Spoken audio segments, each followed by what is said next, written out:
merci pour cette invitation à venir présenter un peu une synthèse assez rapidement de nos recherches. Effectivement, nous, en tant que chercheurs, je dirais, on centralise, on beaucoup de travaux, et je vous ai mis là le dernier ouvrage qu'on vient de sortir avec ma collègue Dominique Moreno, où on essaie de faire la synthèse de ces grandes perspectives, et elle, les enjeux que ça représente, parce que comme vous savez, elle est, pour ceux qui la connaissent, la grande spécialiste du droit de l'urbanisme commercial.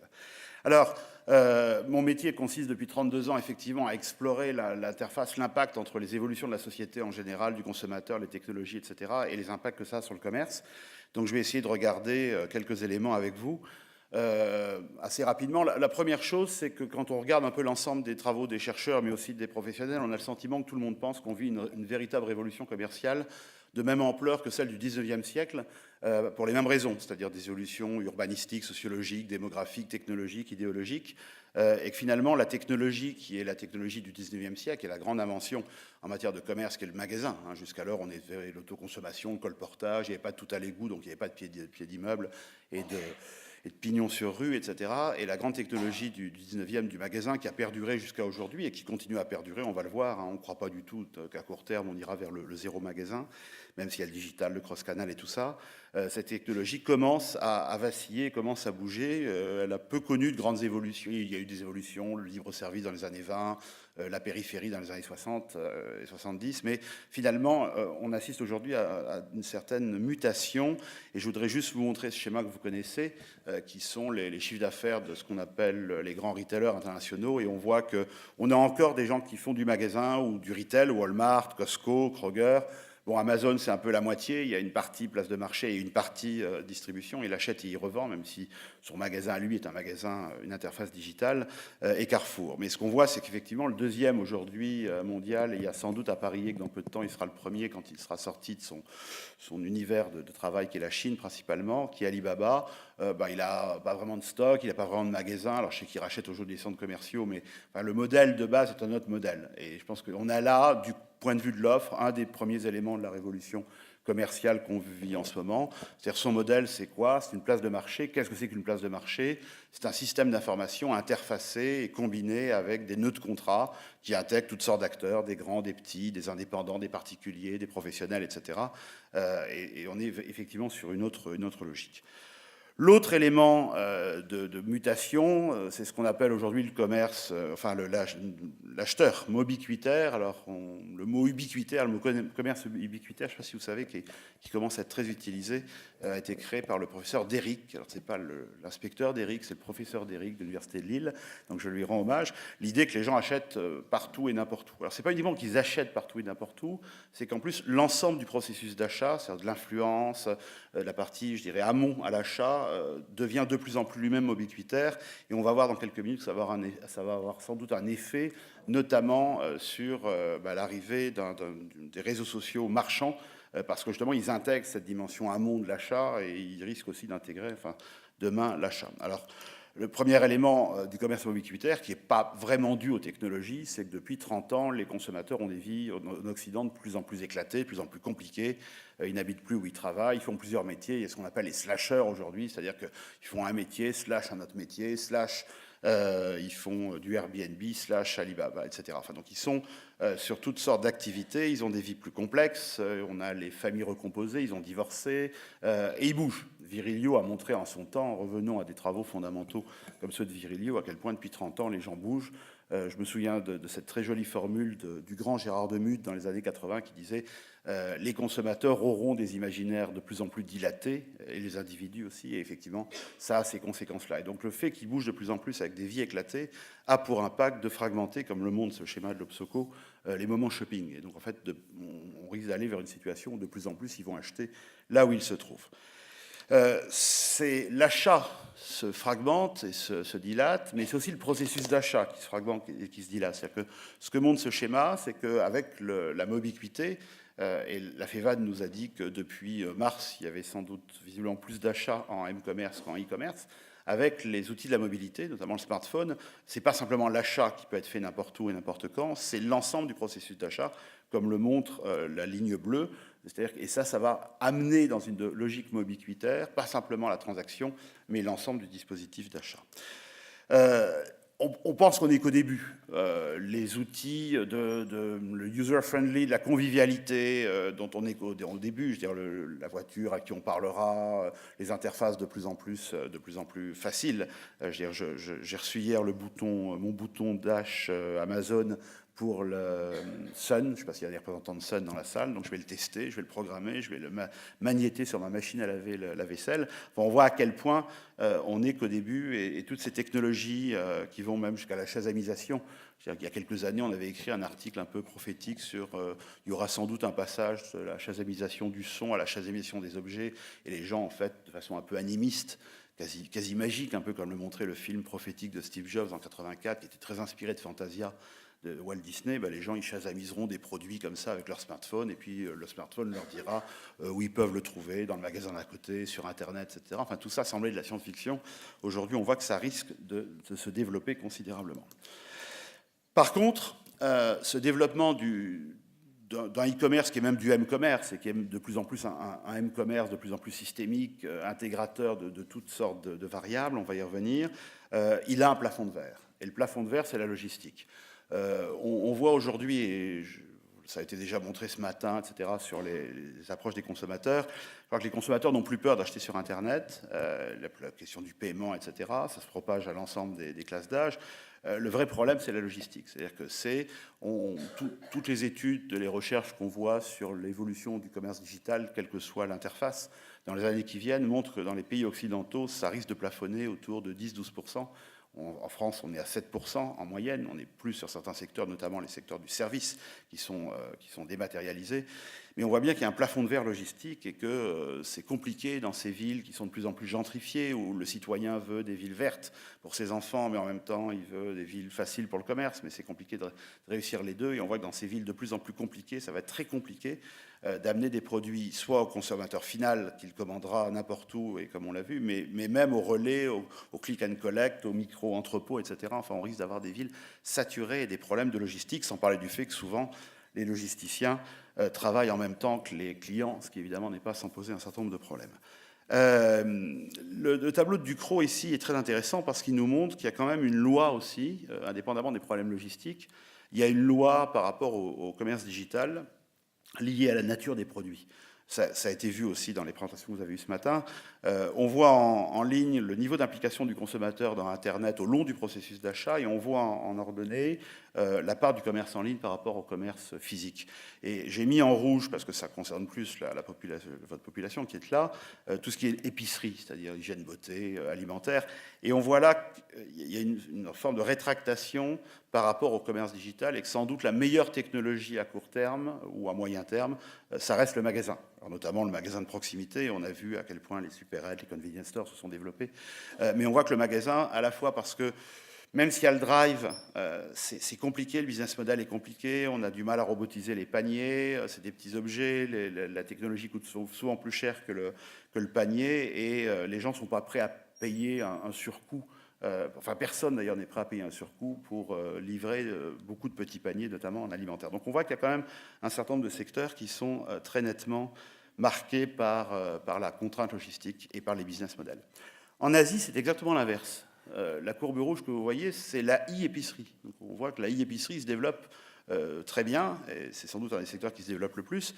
Donc on a regardé des recherches qui expliquaient ça. Et quand on voit pourquoi ça se développe si bien, on voit que c'est plutôt grâce à des formes logistiques. Alors bien sûr, il y a les coûts sociaux, mais c'est surtout le modèle dominant montre qu'il y a une véritable différenciation entre la logistique du commerce digital dans les pays asiatiques et la logistique du commerce digital en Occident.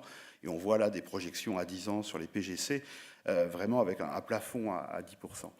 Et alors pourquoi c'est de la recherche, il n'y a pas d'explication, il n'y a jamais une explication monocausale ou directe, ce n'est pas une explication magique, mais enfin dans tous les cas, on a des pistes et des hypothèses de travail qui sont que la logistique dans les pays asiatiques, elle est, comme on dirait aujourd'hui, ubérisée, c'est-à-dire qu'elle est beaucoup plus collaborative, c'est beaucoup les particuliers, beaucoup citent le modèle indien du dabawala, de la livraison des plats en Inde, des milliers, voire des millions de plats qui sont livrés, qui sont fabriqués par des particuliers, livrés par des particuliers. En fait, on a des modèles plus organiques de logistique. Alors, il y a des travaux aujourd'hui qui commencent à se développer, sur ces questions. Je pense aux travaux du professeur Ballot à l'École des Mines ou du professeur Rouquet à Neoma sur les questions de logistique urbaine collaborative qui sans doute seraient, à l'image de l'Asie, des formes plus organiques, plus efficientes pour se développer.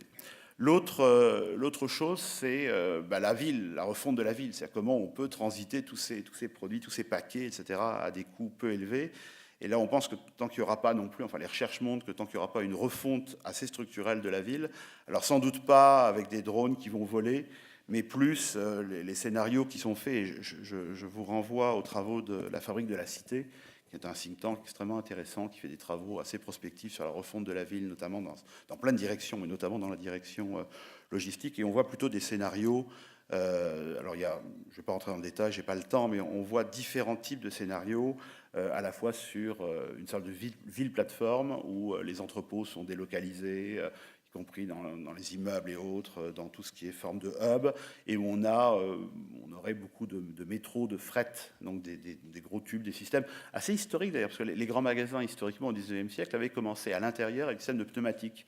Donc c'est l'idée un peu d'avoir une ville bourrée de tubes et de tuyaux pneumatiques qui transiteraient des produits, qui les dispatcheraient horizontalement, verticalement ensuite dans des gares, des stations de métro ou autres, dans des immeubles, dans des conciergeries, etc., etc. Enfin, dans tous les cas, l'hypothèse, c'est que tant qu'on n'aura pas reconfiguré la logistique urbaine et reconfiguré la ville, on risque d'avoir un plafond de verre sur le commerce digital, et finalement, ce qui est plutôt favorable au commerce de proximité.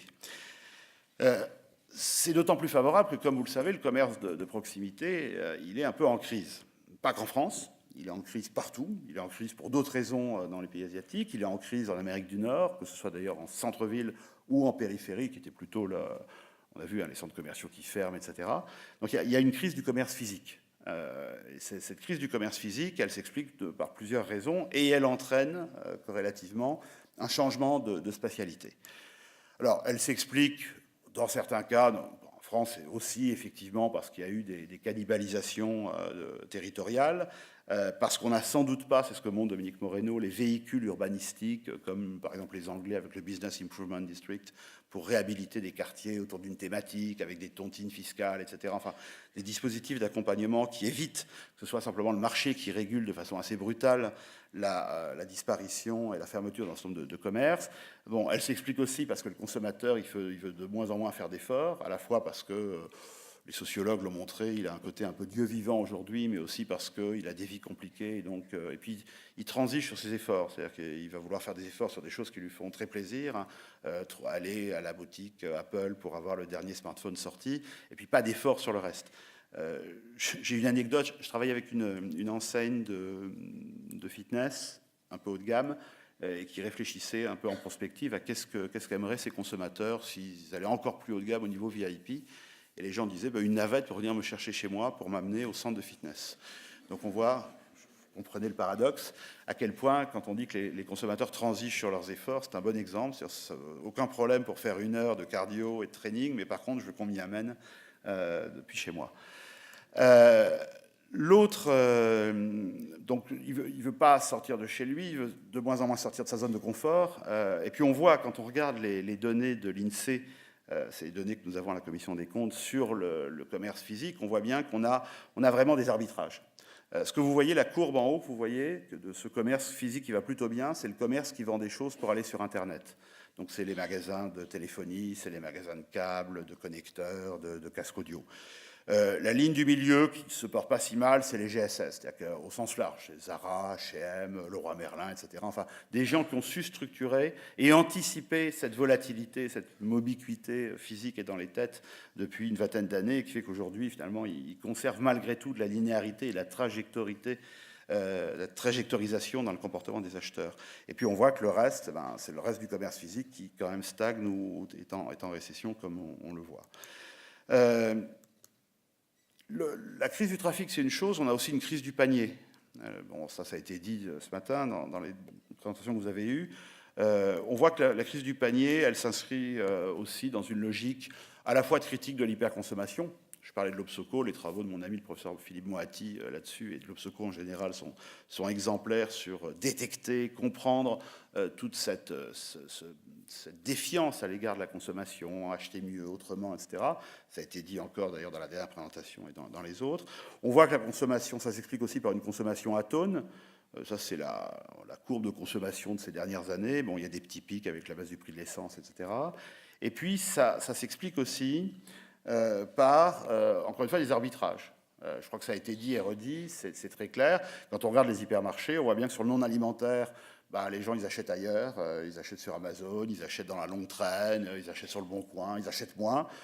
Et puis on voit que l'alimentaire, au contraire, croît parce qu'on va faire des choix et des arbitrages plutôt sur du bio, enfin c'est ce que vous savez tous, c'est votre métier, sur du bio, sur des produits de meilleure qualité, sur du merchandising qui mime ou qui signale un peu la désintermédiation. Et on voit d'ailleurs muter les hypermarchés sans doute à l'avenir vers des formes plus rétractées sur un alimentaire plus qualitatif, un peu sur des modèles, pas forcément Italie, mais dans une logique plus de marché frais qualitatif.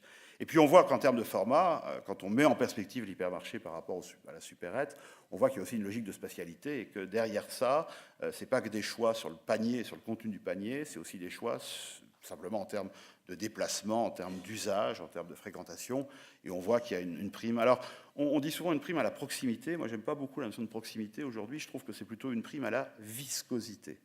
Donc, je vais reprendre aussi cette notion très demutienne de viscosité. La proximité, c'est quand les magasins étaient implantés autour de la maison ou autour du bureau. Mais comme aujourd'hui, les gens, ils ne vont plus simplement de la maison au bureau, ils ont des vies plus compliquées, plus éclatées, en fait, ils bougent dans tous les sens. La viscosité, c'est la capacité à suivre les clients, les consommateurs, là où ils se trouvent sur leur flux, que ce soit des flux piétons, des flux voitures, des flux, on parlait des pétroliers tout à l'heure, avec Samamé, ou que ce soit des flux, le travel retail dans les aéroports.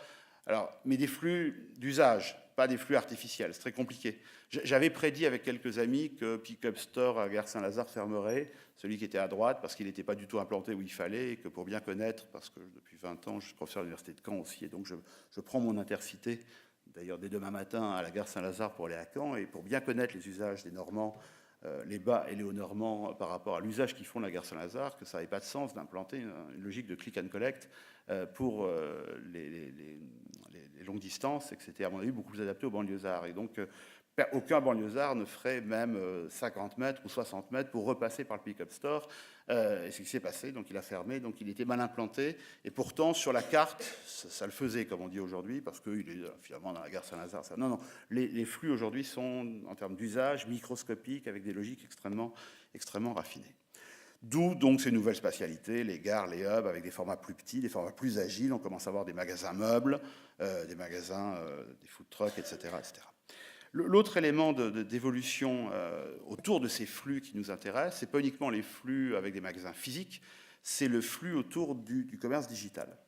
Je m'explique. Je vous ai mis ici un titre qui est du e-commerce au social commerce ou hashtag commerce. Qu'est-ce que ça veut dire? Ça veut dire que si on regarde la généalogie du commerce digital, on se rend compte qu'on pourrait même mettre à gauche le magasin physique, ici, dont je viens de parler, celui de destination. C'est-à-dire, je vais au magasin physique, je vais au e-commerce, je vais à mon smartphone. Tout ça, c'est du commerce de destination. C'est la même heuristique. Finalement, le smartphone, vu sous un angle un peu ancien, c'est un centre commercial. Il y a des applications qui sont des enseignes. Je vais à l'enseigne Fnac, je vais à l'enseigne SNCF, etc. Et puis, il y a une coque. C'est un centre commercial. Ça, c'est le e-commerce et le m-commerce traditionnel, qui participent des mêmes heuristiques que le magasin. Il faut que le consommateur, il fasse des efforts. Il sort de sa zone de confort, il faut qu'il préconnaisse l'enseigne, etc. Le commerce qu'on va voir arriver sans doute demain, qui est beaucoup plus lié à ces flux, donc cette mobilité extrême, pas simplement sur la transaction, mais sur l'ensemble du processus d'achat, c'est ce qu'on appelle effectivement le social commerce ou le commerce à travers notamment les réseaux sociaux ou les applications. J'en prends deux exemples. L'exemple de Waze. Aujourd'hui, Waze, c'est encore un GPS qui fait un peu de pub. Demain, ça risque d'être, je suis dans ma voiture, il me dit, il y a un embouteillage là, mais on sait que tu n'aimes pas les embouteillages. Bon, vous allez me dire, personne n'aime les embouteillages, mais parce que généralement, tu cherches très vite le plan B. On sait que tu es aussi en train de chercher à acheter une raquette de tennis Ed, plutôt le modèle Federer, pour ton fils, pour son anniversaire, mais que tu n'as pas le temps. Fais donc un petit détour, à 2 minutes, il y a un Décathlon, un Sport 2000, ils ont déjà le produit, ils peuvent éventuellement même te le sortir, et tu n'auras plus qu'à le prendre, et quand tu sortiras, l'embouteillage sera résolu. Donc on voit à quel point là, on est sur un smartphone qui est beaucoup plus systémique, proactif, qui gère des données, etc., et qui fait des propositions aux consommateurs. Je peux revenir en arrière? Oui. Alors vous allez me dire, oui, mais c'est du big data, c'est scandaleux, c'est de la manipulation, comme le dit mon ami de professeur Benavent, c'est la main invisible de l'algorithme.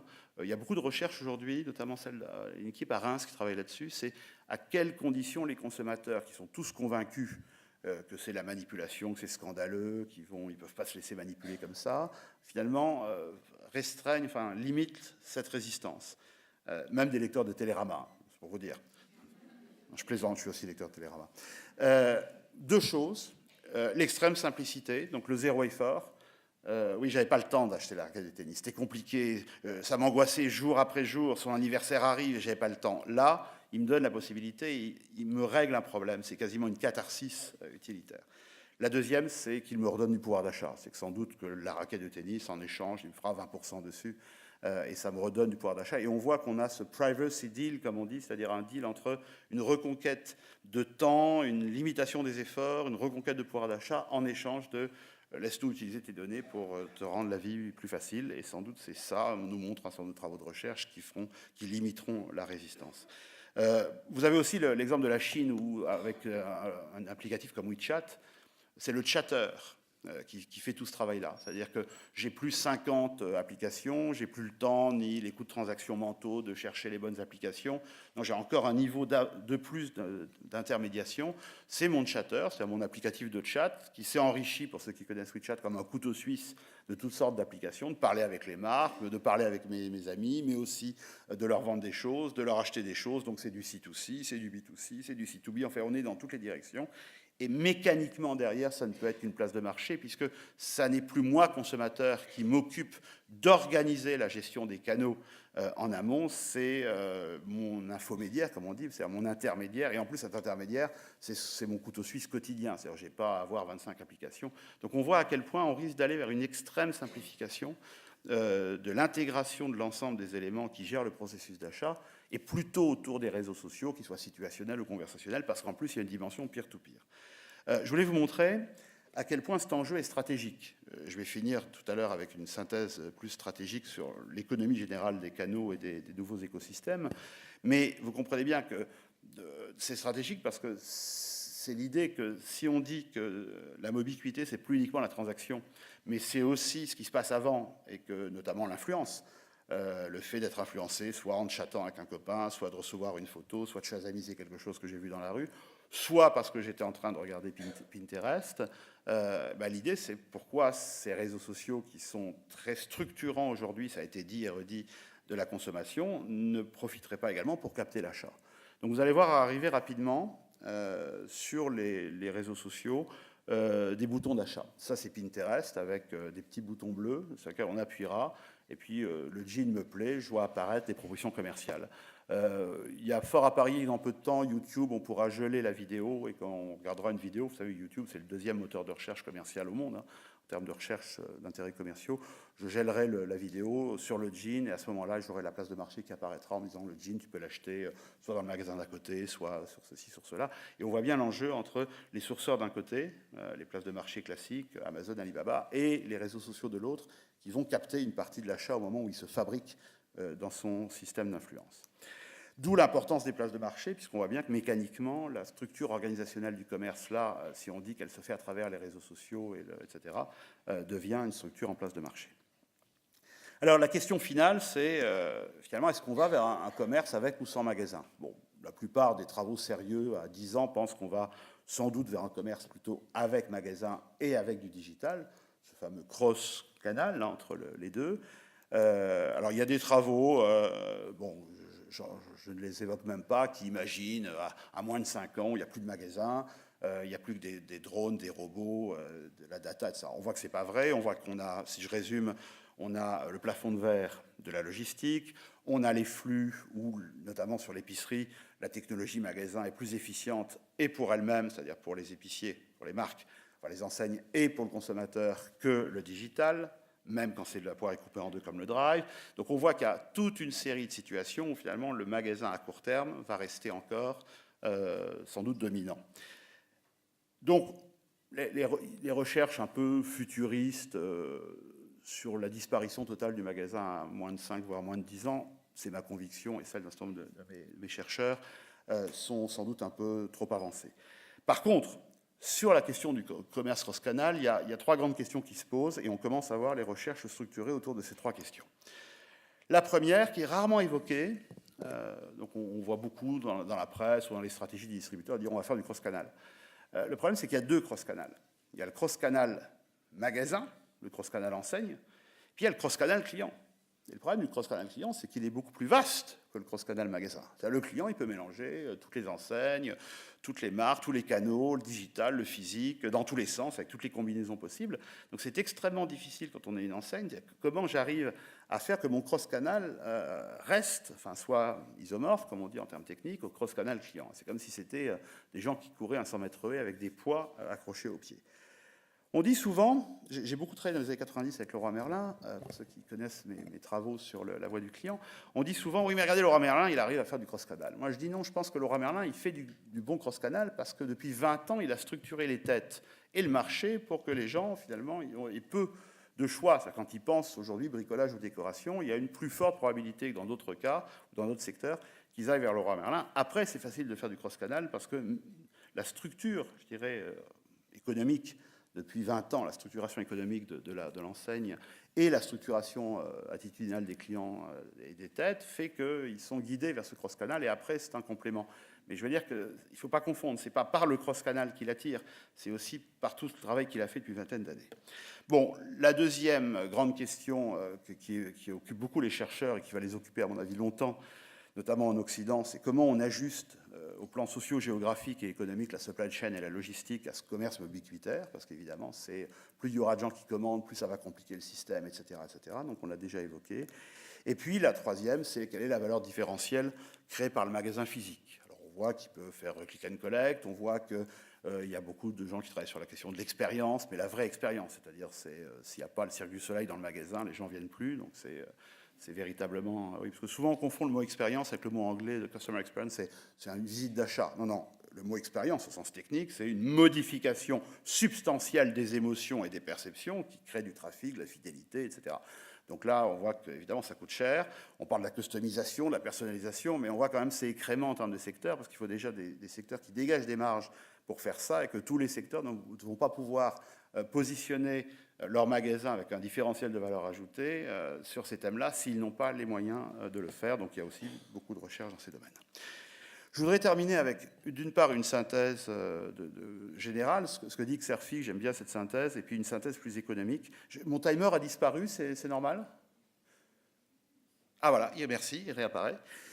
Donc, en synthèse, Xerfi nous dit, et je les remercie de cette synthèse, les Français dépensent moins et autrement. Ils dépensent moins et autrement. Il y a la montée inexorable du e-commerce, du m-commerce, et puis je vous ai montré du social commerce, et puis des formes de consommation alternatives. Je pense que c'est une bonne synthèse. Comment tout ça impacte-t-il l'économie générale du commerce? Alors, j'ai repris un vieux concept que les plus anciens de cette salle et moi avons connu, qui était la notion d'économie politique.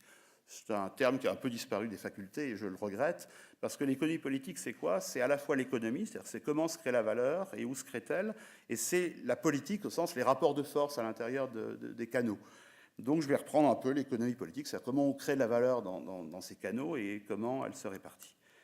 Alors je vais reprendre les années 50-60, on a des canaux avec trois grands acteurs, les producteurs, les distributeurs et les consommateurs, qui est le rentier, pas au sens péjoratif, mais au sens marxien, pas au sens marxiste, mais au sens marxien du terme, c'est-à-dire qui crée de la valeur, enfin qui capte la valeur parce que c'est une valeur à la fois d'usage et une valeur aussi émotionnelle sur les produits qu'il sait vendre, etc., auprès des clients, c'est le producteur. Et puis le consommateur va chercher les produits chez le distributeur, mais on voit bien que le capitanat de valeur, il est dans cette relation-là, et c'est le producteur qui est principalement le capteur de valeur. Dans les années 70-80, les marchés se fragmentent, le consommateur commence à parler, à être un sujet, il se libère et il recherche une proximité émotionnelle et d'usage avec les distributeurs. Le distributeur devient une enseigne, il prend la parole, comme disent les agences, comme mon prédécesseur semble beaucoup aimer. Dans tous les cas, il prend la parole. C'est les réseaux de franchise, c'est les grandes GSS, etc.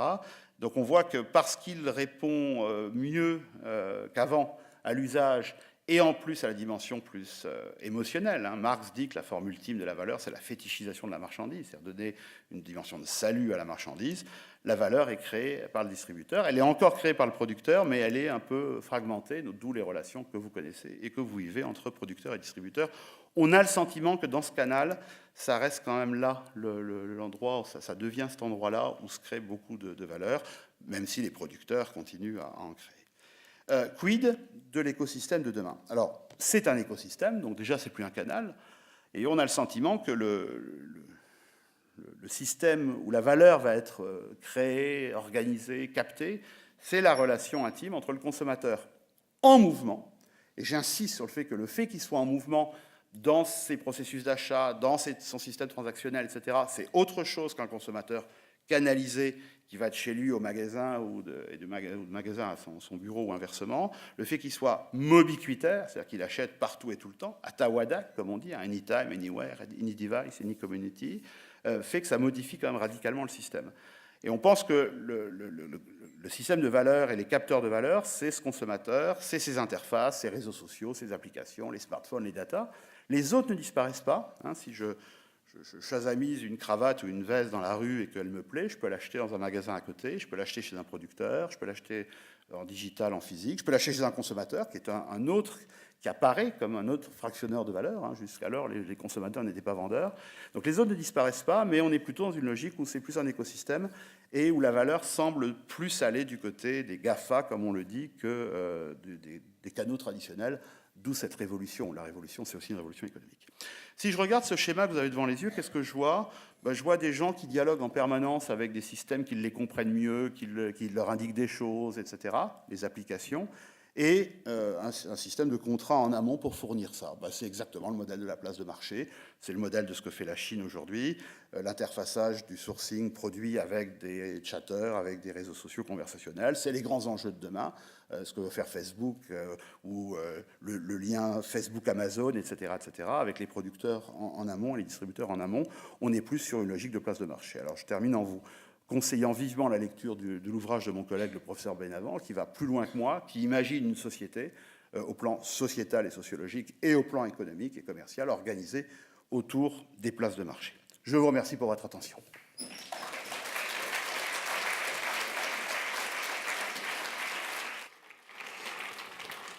Merci beaucoup, Olivier. Est-ce qu'il y a des questions dans la salle? Je ne vois rien. Est-ce que vous avez des questions? Oui? Oui, une question là-bas. Alors, est-ce qu'on a un micro qui arrive? J'étais parti trop vite, je suis désolé. Levez la main pour la question. Alors j'étais un peu vite, mais vous pourrez tout retrouver dans le livre. Je n'en fais pas la publicité parce que je ne touche aucun droit d'auteur, mais c'est juste pour vous dire que c'est un travail de service public qui reprend tout ça très en détail et qui est lisible et qui a des petites notes de bas de page pour ceux qui veulent aller plus loin ou pour les chercheurs qui sont plus habitués à des travaux scientifiques, donc des trucs durs à lire, écrits en tout petit. Pour la question. Bonjour. On a vu là, très récemment une grosse cyberattaque qui aurait pu être beaucoup plus généralisée. Donc, dans un contexte comme ça, comment on peut imaginer l'avenir des places de marché? Oui, alors je vais vous décevoir. Je ne vais pas vous répondre parce que ça c'est le problème des universitaires, c'est que généralement, ils sont assez pointus sur des domaines, mais très serrés sur le domaine. Donc ça concerne d'autres collègues qui travaillent. Alors on travaille en collaboration. Alors moi encore sur cette question des cyberattaques, je travaille pas mal sur les questions aujourd'hui d'énergie. C'est aussi ce qu'on fait dans la chaire où vous êtes tous invités. Alors je fais une incise sur la chaire. Donc la chaire qu'on a créée avec Michel Leclerc est une chaire qui s'appelle Prospective du commerce dans la société 4.0, pas uniquement du commerce 4.0. Et notamment, alors il y a des travaux doctoraux, j'ai une dizaine de chercheurs qui travaillent dans la chaire, on a toutes sortes de choses, on a un cours, mais on a aussi des petits déjeuners tous les premiers mercredis de chaque mois à l'ESCP Europe, donc avenue de la République, 79 avenue de la République. C'est ouvert à tout le monde. Comme le dit Michel, ce n'est pas une chaire pour Leclerc, c'est une chaire de Leclerc pour la communauté. On ne sera jamais assez nombreux pour penser le commerce et la société de demain. Et justement, dans ce cadre-là, c'est ce que rappelait Olivier, on fait venir des collègues qui ne sont pas au cœur, moi, de ma spécialité. Moi, je suis un peu plus le chef d'orchestre. Et on fait venir des collègues qui touchent à tous ces éléments-là. Alors, cette année, on était plutôt sur les aspects, je dirais, amont, aval de l'écosystème. On a fait venir les spécialistes de la logistique de demain, enfin, de la cross-canalité, comment elle perturbe la shopping experience. On était plus là-dessus. L'année prochaine, à partir d'octobre, on va fouiller ces aspects-là, c'est-à-dire les aspects qui sont périphériques mais importants sur les questions de criminalité, d'attaque, d'énergie. Alors par exemple, je ne sais pas si vous savez, moi j'ai appris en discutant avec des collègues qui travaillent là-dessus, une requête Google, c'est 60 mètres de carburant automobile. Un data center pour une ville comme Orléans, c'est 1/10 de centrale nucléaire. Qu'est-ce qu'on fait de ça? Enfin, comment c'est compatible à la fois avec et les enjeux commerciaux et de développement des gens et en même temps les enjeux écologiques. Donc l'année prochaine, on va fouiller tous ces aspects qui sont légèrement plus concentriques, mais quoique très impactants sur ce commerce dans la société de demain. Et l'intérêt, effectivement, ce que dit Olivier de la Chaire, c'est qu'on fait venir à chaque fois un universitaire très en pointe qui dialogue avec des professionnels ou des start-upers ou des gens plutôt de l'économie digitale et avec la salle. Donc je pourrais vous en dire plus et si vous êtes libre, regardez, c'est sur le site de la chaire, il y a la page Facebook et puis il y a le site, vous aurez le programme et là on va investiguer, après tout est mis en ligne, il y a des comptes rendus, etc. On va investiguer ces questions. À ce jour, je n'ai ni les compétences, ni encore organisé ce travail de fertilisation croisée pour vous répondre et j'en suis désolé.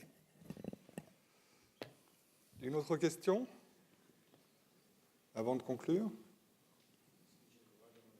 Oui, Ignacio. Le micro. Ah, il y a une question là.